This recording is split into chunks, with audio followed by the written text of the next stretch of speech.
All right, what is going on today? I wanted to talk about some more arcade games, and we're going to continue our series of are arcade games still worth playing in the big 2026. So, I've gathered up a few more games as some examples, some fun games, some games that I still play, and we're going to talk about them just like we did in the last video. So, first up, we have Lunar Lander. This was Atari's first vector-based game. It features you using a shuttle. Basically, you're essentially the shuttlecraft landing on the moon. And this was a very difficult game. Sometimes the spots that it generates for you to land are teeny tiny. There's just, I mean, but it's a great game. And I mean, arcade games were meant to be difficult like this back then. It adds to it, adds to the fun, adds to its longevity. And this game is no different. It definitely uses its difficulty to its advantage. And it's a great fun challenge to try to land is, I mean, you want to really land on the smallest spot possible to get the most points. Fuel management is your gameplay loop essentially in this game. You have very limited fuel. If you use too much trying to land, the next time you try to land, you won't have enough and you'll run out. So, trying to manage your fuel, getting a high score, landing in spots that's going to reward you more fuel, is the strategy for this game. Not one that I play often, but it is a fun little game. It was very popular back in the day as well for obvious reasons. Um, so a lot of people are going to know about this game, have nostalgia for this game. It was a very popular vector arcade game back in the day. Now, like we discussed in the last video, a lot of the concepts for these games were just crazy, off the wall. Some concept you would never even think about. And I think that that goes no different for our next vector game we're going to talk about, that being Tempest, another Atari arcade game. This one is one of the strangest games I've ever played. I'm not even really sure what's going on, but you're on this grid-like structure, this bright blue grid structure, and you're just zapping away at things flying up at you. Very interesting little concept, and when you finish clearing out all the enemies, you like zoom down into the loop and zoom into another one. Very interesting game. Never seen anything quite like it. And there's all type of hazards that will pop up, of course, to try and stop you from finishing the course. Like I said, I have no clue what's going on in this game, but it is very addictive. It's extremely fun, very colorful, and I just love it. I love how all the colors pop. They're all bright. That bright blue, the reds, the pinks, the purples. It's awesome. It's great, very colorful game.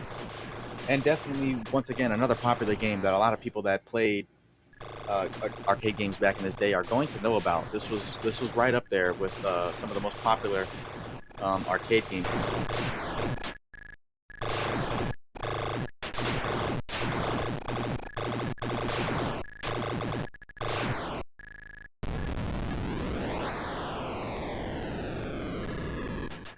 Now, next up, we have another very popular game, one with a bit of interesting trivia behind it that you might not know. We have Red Baron.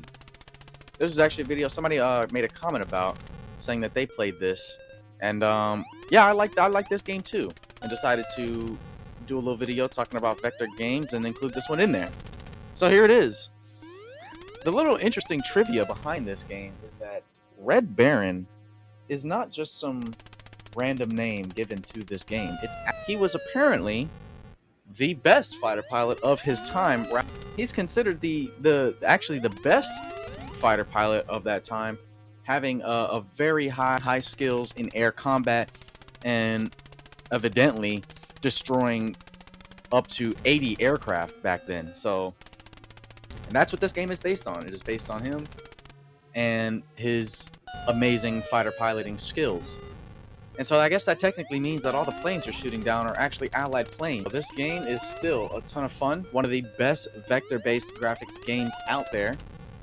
And this is a ton of fun. You're dogfighting in the air, and I think this game does an amazing job at representing being in a small fighter type ship back then. I think this game does an incredible job at giving you that feeling. I mean, you're flying around, you're dodging bullets in the air when ships are shooting at you. You're shooting them down. You're shooting down anti-aircraft guns on the ground. This game is a blast, and I know people back in the day had a lot of fun with this one. I think it looks incredible. It plays very smoothly.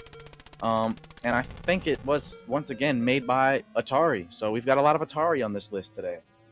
But yes, interesting trivia behind this game, and a very fun game.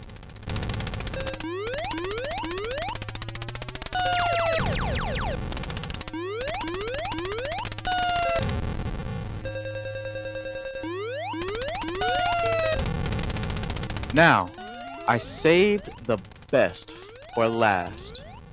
Ladies and gentlemen, I present to you Star Trek.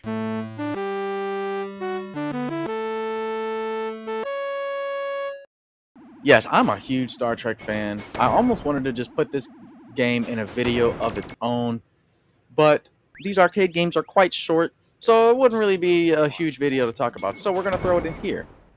This game is awesome, and I think represents Star Trek perfectly, if you ask me. You're playing in a Starfleet simulation where you're flying around the Enterprise, defending star bases from Klingon attacks. Very cool thing, very cool concept. I love it. I love Star Trek the show as well. So this is actually based on the original series. So you're gonna hear Spock's voice in the background. He's the one conducting the simulation. And this is cool. You have your warp speed, which gives you a little speed boost to get away from ships. I don't really use it too much. But then you have your photon torpedoes and your basic phasers. And you have to pay attention to your shields as well. You have 3 hits for your shield. Once the shield is down, you have another hit before you end up going down. So I think this is an awesome game. There's nothing like blasting away some Klingons. I mean, come on. All Star Trek fans, I know we're geeking out about this game. Hell, it's 2026, and I'm geeking out about it right now.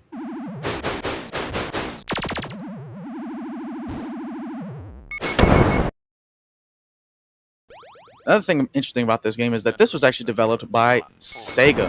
Yes, none other than Sega. They actually made a lot of cool arcade games, and probably in the next arcade game video, we'll actually talk about Sega versus Nintendo in the arcades, because their battles actually did not start in the console wars. That was when it was at its peak.